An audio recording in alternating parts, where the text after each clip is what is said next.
isang lalaki matapos masangkot sa pangingikil online sa Naga City, Camarines Sur.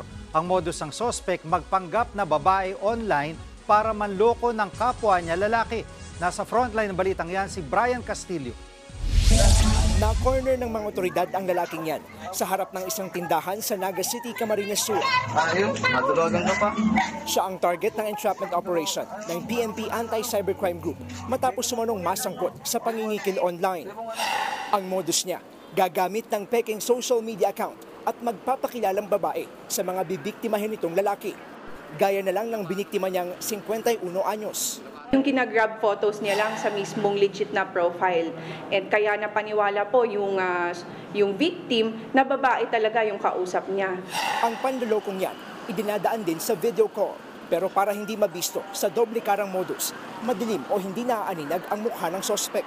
Doon na siya nagsimulang magpagawa ng mga kalaswaan habang nire-record ito ng walang kamalay-malay ang biktima. Nanghihingi na ng pera kung hindi ikakalat or i-send ito through online or messenger sa family or friends.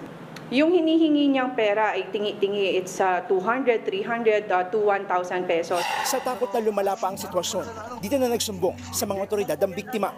Mahaharap ang suspect sa reklamong robbery with intimidation of persons na may kaugnayan sa Cybercrime Prevention Act. Nagbabalita mula sa frontline, Brian Castillo, News 5. Mga kapatid, Jiggy Manikad po, iba na ang may alam at may pakialam sa panahon ngayon.